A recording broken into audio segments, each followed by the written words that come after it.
जय हिंद दोस्तों। आज की वीडियो में बात करेंगे भारत की शेरनी नाजिया इलाही खान और पाकिस्तान के पत्रकार शोएब चौधरी। दोनों डिस्कस करेंगे विमेन राइट्स के ऊपर। पाकिस्तान में विमेन्स को क्या राइट्स दिए जाते हैं, भारत में विमेन्स के क्या राइट्स हैं, भारत में विमेन्स को कितनी सुविधाएं और पाकिस्तान में कितनी सुविधाएं मिल रही हैं। जेंडर इक्वेलिटी के ऊपर बात होगी, तो आप इस वीडियो को एंड तक जरूर देखिएगा। काफी इंटरेस्टिंग इन्फॉर्मेशन आपको मिलने वाली है। तो मैं आपको मिलता हूं वीडियो के एंड में। चैनल पर नए हैं, चैनल को सब्सक्राइब जरूर कर लें। पंजाब में पैक करना ये मर्दों की जिम्मेदारी नहीं है, ये हमारा अपना राइट होगा कि हम हिजाब पहनेंगे कि नहीं पहनेंगे। कोई मर्द हमें आकर के नहीं बोल सकता है कि आपको पहनना पड़ेगा। आप अगर मेरे ऊपर फोर्स करेंगे तो फिर मैं भी आपको कहूंगी कि उटंगा पैजामा पहनिए, छोटा कुर्ता पहनिए, टोपी लगाइए और बिना शेव की हुई और बिना डिजाइन की हुई दाढ़ी बड़ी बड़ी रखिए। हम भी कहेंगे फिर आपको बुरा लगेगा। तो मुझे लगता है कि औरतों को ये बात समझने की कोशिश करनी चाहिए, क्योंकि मर्दों के, मुसलमान मर्दों के अंदर एक मेल शोविनिज्म नेचर, एक मेल डोमिनेट नेचर ये मुसलमान मर्दों में होता है। और उसकी एक बहुत बड़ी मिसाल मैं आपको दे सकती हूँ कि देखिए, नाजिया इलाही खान जब मंदिर जाती है तो बहुत सारे मौलवी मुल्ला कुदक कुदक करके मेंढक की तरह आ जाते हैं मेरे ऊपर फतवा करने के लिए।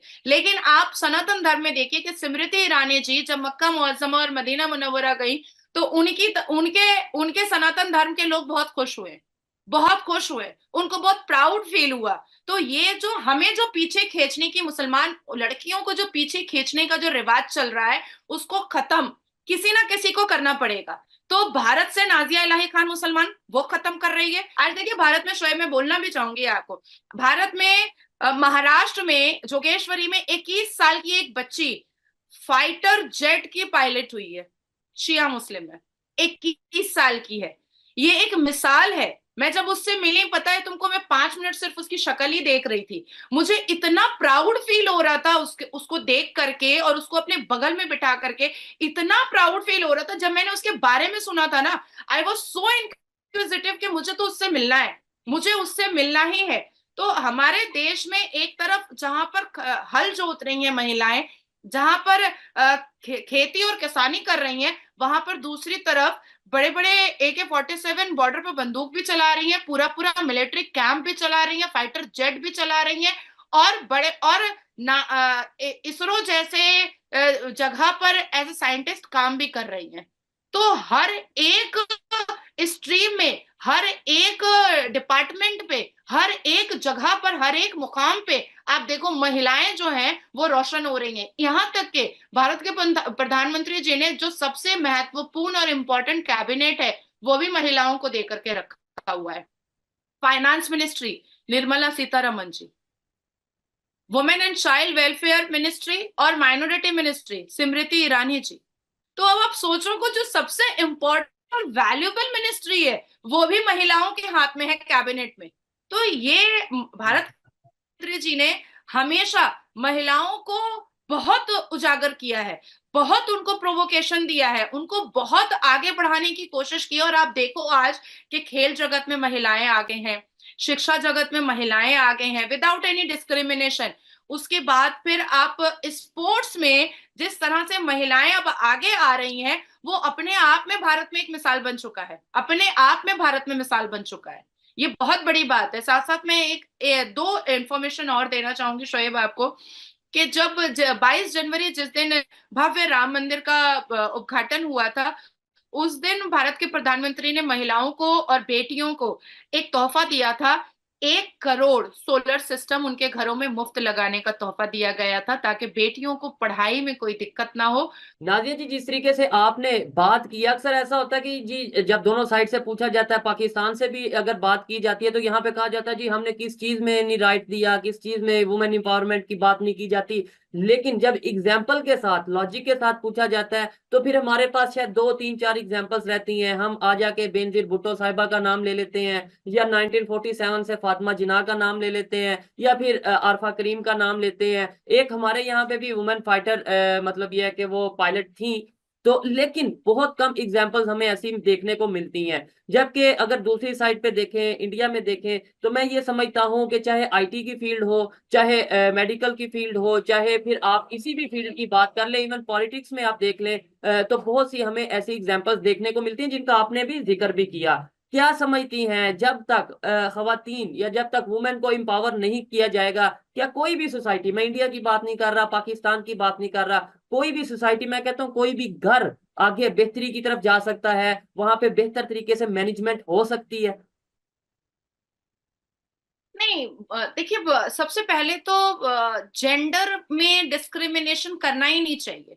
ये चीज करना ऐसे ही ही। नहीं चाहिए। या सबसे इस पहली पे, बात है। नाजिया जी, इस पे तो मैं ये भी कहना चाहूंगा, मतलब शायद कुछ आपको भी मेरी ये बात गलत लगे या कुछ देखने वालों को लगे कि मतलब एक साइड पे हम ये भी देखते हैं कि वुमेन एम्पावरमेंट के नाम पे वुमेन कार्ड भी खेला जाता है। एक साइड पे कहा जाता है जेंडर इक्वालिटी, और दूसरी साइड पे जब अगर वुमेन कुछ गलत करे तो उसको कुछ कहा जाए तो ये कहा जाता है वो देखो जी खवातीन की तो डिसरिस्पेक्ट की जा रही है, उनको इज्जत नहीं दी जा रही। मतलब एक साइड पे आप लोग वुमेन एम्पावरमेंट की बात करती हैं, दूसरी साइड जेंडर इक्वालिटी की बात करती हैं, दूसरी साइड पे हमारे वुमेन कार्ड। भारत में तो ये नहीं होता।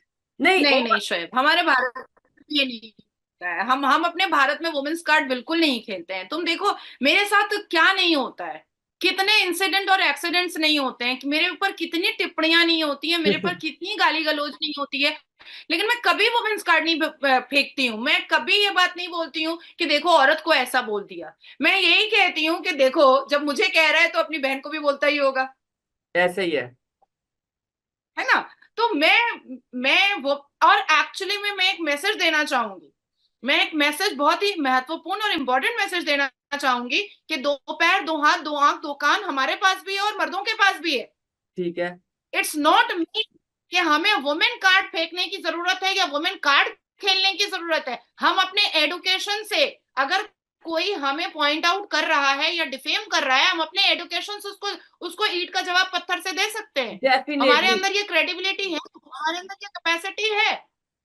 बिल्कुल ऐसे ही है, विद लॉजिक और विद फैक्ट जो है आप कोई भी बात कर सकते हैं। नादिया जी, हाँ, आपने जो बातें की हैं, यकीन माने मैं ये समझता हूँ कि ऐसे प्रोग्राम्स हर एक चैनल पे, मेन स्ट्रीम मीडिया हो, सोशल मीडिया हो, यूट्यूब हो, कहीं पे भी अगर ऐसे प्रोग्राम्स किए जाएं तो मैं ये समझता हूँ कहीं ना कहीं, कहीं से भी, चाहे पाकिस्तान से, चाहे भारत से, चाहे कहीं से भी, खवातीन जो देखेंगी वो बहुत कुछ सीखेंगी, सीखने के साथ साथ वो अपने ऊपर इम्प्लीमेंट भी इन चीजों को करेंगी। मुझे ऐसा लगता है पाकिस्तान की जो खवातीन है, वो पाकिस्तान में जो वुमेन है, उन्हें भी बजाय सिर्फ ये कि मेरा जिस्म मेरी मर्जी है, इस तरीके से वुमेन एम्पावरमेंट को जो है उसके ऊपर वर्क करने की बजाय प्रैक्टिकली हमें ग्राउंड में उतरने की जरूरत है। प्रैक्टिकली हमें ये चीजें देखने की जरूरत है कि कौन सी फील्ड में हम पीछे हैं, हम उसके ऊपर वर्क कर सकें, कौन सी फील्ड में हमें आगे बढ़ना है, इन सब चीजों को देखने की जरूरत है। नाजिया जी, क्या कहना चाहेंगी लास्ट में आप ओवरऑल, जो मतलब कल हमें देखने को मिला 75th रिपब्लिक डे पे जिस तरीके से वुमेन ने अपना एक पावर शो किया? हाँ, मैं वो पावर थोड़ा सा दिखाना भी चाहूंगी शोएब तुमको। मैंने तुम्हारे लिए, दिखाई दे रहा है? जी जी।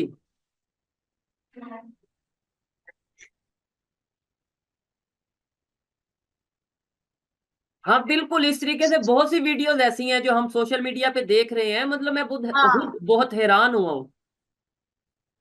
मैं इन ब्रीफ और इन कॉन्क्लूशन यही कहना चाहूंगी कि देश तरक्की तब करता है जब वहाँ के लोग शिक्षित होते हैं। और एडुकेशन जो होती है वो हमारी सांस होती है, हमारे आंखों की रोशनी होती है। जिस तरह से एक इंसान बिना सांस के जिंदा नहीं रह सकता है, उसी तरीके से बिना एडुकेशन के नहीं हो सकता है, कभी नहीं हो सकता है। ठीक हो गया।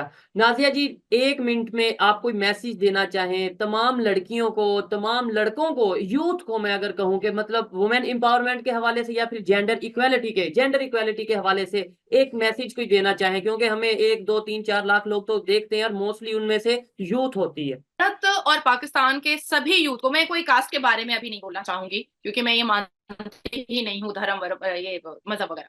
तो जितने भी यूथ हैं जो मुझे देखना पसंद करते हैं, जो मुझे सुनना पसंद करते हैं, जो शो के शोज को देखना पसंद करते हैं, फॉलो करते हैं, मैं उनसे इतना ही कहना चाहूंगी कि पढ़ो, शिक्षा हासिल करो, मैदान फतह कर लोगे, अपना तो नाम सुनहरे लफ्जों में लिखवा दोगे, चाहे वो लड़की हो चाहे वो लड़का हो। एडुकेशन, जैसे हमारे बदन में खून और पानी, लेकिन पता नहीं हमें मुस्लिम कम्युनिटी इससे पीछे क्यों रह जाती है। आज भी भारत जो है वो भारत में मुसलमान दलितों से भी नीचे हैं एडुकेशन में। तो दोस्तों, आपने ये वीडियो देखी और आपको यहाँ पे समझ आ चुका होगा कि पाकिस्तान में महिलाओं की क्या दुर्दशा है। महिलाओं को घर के अंदर चार दीवारी पे रखा जाता है और उनपे बुर्का, हिजाब जैसी प्रथाएं थोपी जाती हैं। हालांकि वो महिलाओं का राइट है कि हिजाब करें न करें, बुर्का करें न करें, लेकिन जब मेल डोमिनेंस की बात आती है तो पाकिस्तान सबसे ऊपर रहता है। वहीं भारत की बात करें तो भारत में महिलाओं को पूरी फ्रीडम मिलती है अपने ड्रीम्स को अचीव करने का। भारत की महिलाएं अलग अलग क्षेत्रों में अपना देश का नाम रोशन कर रही हैं।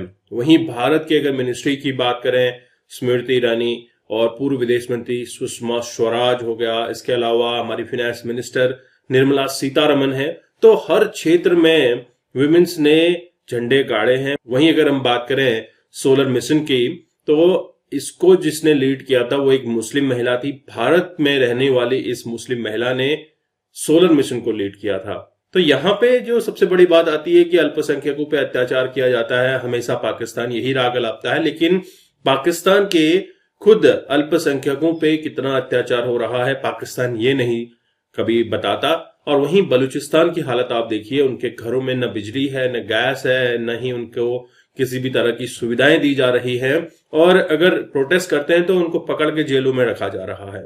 तो पाकिस्तान में खुद माइनॉरिटीज की हालत यह है। इवन पाकिस्तान जो एक मुस्लिम देश है, वहां पर मुस्लिमों की क्या कंडीशन है आप खुद चेकआउट कर सकते हैं। और आपको समय समय पर हम इस तरह के वीडियोस ला के देते हैं जो कि आपको बताते हैं कि पाकिस्तान की कंडीशन काफी बुरी हो चुकी है। और महिलाओं की बात तो पाकिस्तान में करना या महिलाओं के राइट्स की बात करना पाकिस्तानियों को काफी भारी पड़ सकता है। तो लगातार पाकिस्तान में भी डेवलपमेंट हो रहे हैं, लेकिन बहुत ही छोटे दर्जे पे। 22 जनवरी जब राम मंदिर का उद्घाटन किया गया था तो मोदी जी ने महिलाओं को सौगात दी थी कि 1 करोड़ घरों में सोलर लाइट की व्यवस्था की जाएगी ताकि महिलाएं, ताकि हमारी बेटियां पढ़ाई में अव्वल आ सकें, पढ़ाई कर सकें। उनको शिक्षा दीक्षा के लिए पूरी व्यवस्थाएं भारत सरकार कर रही है और लगातार नए नए प्रोग्राम्स शिक्षा के लिए चलाए जाते हैं जिससे कि भारत की महिला, बेटी सभी को सुविधाएं मिले। आई होप आपने वीडियो एंजॉय किया। मैं आपको मिलता हूं नेक्स्ट वीडियो में, तब तक के लिए थैंक यू। जय हिंद, जय भारत।